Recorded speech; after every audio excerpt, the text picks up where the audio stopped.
Hello बच्चों, the question says describe a calorimeter. So question ये कहता है हमसे कि कैलोरीमीटर को डिस्क्राइब कीजिए। तो इस क्वेश्चन को सॉल्व करने के लिए हम यहाँ पर की कंसेप्ट यूज करेंगे, दैट इज यहाँ पर डेफिनेशन बताएंगे कैलोरीमीटर होता क्या है। So calorimeter is a device used to used to heat measurement. जो आपकी हीट होती है इक्वेशन में या फिर किसी भी रिएक्शन में इन्वॉल्व होती है, उसके मेजरमेंट के लिए हम यहाँ पर यूज करते हैं कैलोरीमीटर। सो अब देखिए यहाँ पर कैलोरीमीटर ये आपका डिवाइस है एंड इस डिवाइस में यहाँ पे आपके पास ये जो दोनों वायर्स है ये आपकी इग्निशन वायर्स है। हम फंक्शन समझते हैं कि कैलोरीमीटर वर्क कैसे करता है। यहाँ पर एक आपके पास नेगेटिव टर्मिनल होगा, एक पॉजिटिव टर्मिनल होगा एंड यहाँ पर इनके बीच में होगा आपके पास sample. This is a sample जिसका हमें specific heat capacity find out करना है। तो ये हो गया आपके पास सैंपल।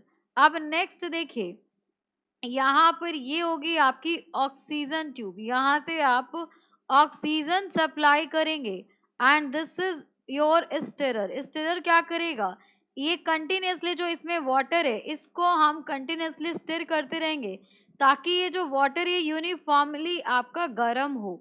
यहाँ पे ये आपका इंसुलेटेड कंटेनर है। इंसुलेटेड कंटेनर क्यों लिया, ताकि जो वाटर में हीट लॉस और गेन हो वो बाहर ना निकले और एक्यूरेसी के साथ आपका आंसर आए।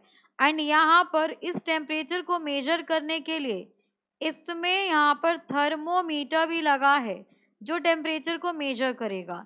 अब देखिए यहाँ पर क्या होगा, यहाँ पर सैंपल है और ये सारा का सारा आपका वाटर भरा हुआ है। अब इसका फंक्शन समझते हैं कि कैलोरीमीटर वर्क कैसे करता है। तो स्टेप नंबर 1 में यहाँ पर वेसल को फिल करेंगे। So fill the vessel with water. Water के साथ हमने वेसल को फिल कर दिया एंड दोनों इग्निशन वायर्स के बीच में सैंपल रख दिया।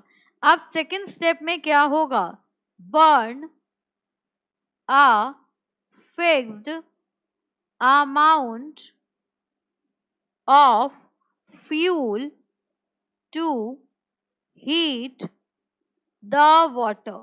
अब यहाँ पर fixed amount of fuel burn करेंगे ताकि वाटर आपका हीट हो जाए और हमें पता हो कि कितना अमाउंट हमने यहाँ पर बर्न किया है।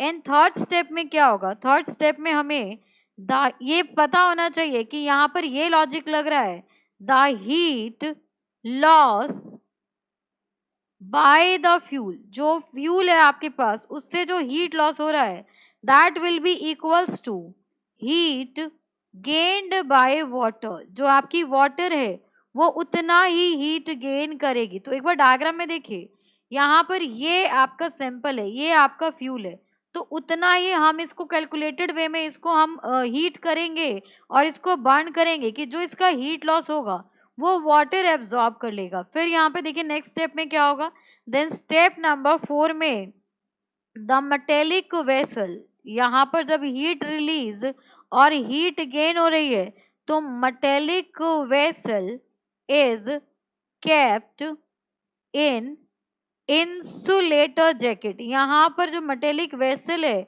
उसको हमने इंसुलेटर जैकेट में रखा है जिससे क्या हो, टू प्रिवेंट हीट लॉस। यहाँ पर जो आपकी हीट गेन हो रही है और हीट लॉस हो रहा है वो आपका लीक ना हो, इसलिए हमने यहाँ पर लगाया है, इसको रखा है किसमें, एक इंसुलेटर जैकेट में इस सैंपल को और वाटर को रखा गया है।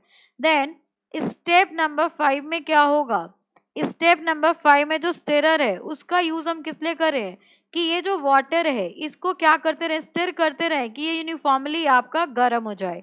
देन नेक्स्ट होगा द चेंज इन टेम्परेचर, यही मेजर करना है।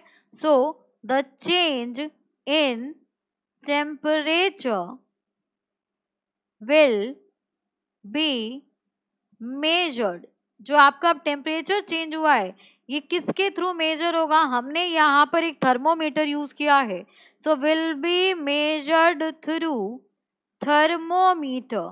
सो इस तरीके से हम क्या करेंगे, इस तरीके से जो भी आपके पास मटेरियल है तो उससे हम उनकी हीट एनर्जी फाइंड आउट कर लेंगे कि कितनी उनकी हीट कैपेसिटी है और कितना उसमें एनर्जी स्टोर्ड है। So this is the final answer. Hope you understood it very well. Thank you so much. Best of luck.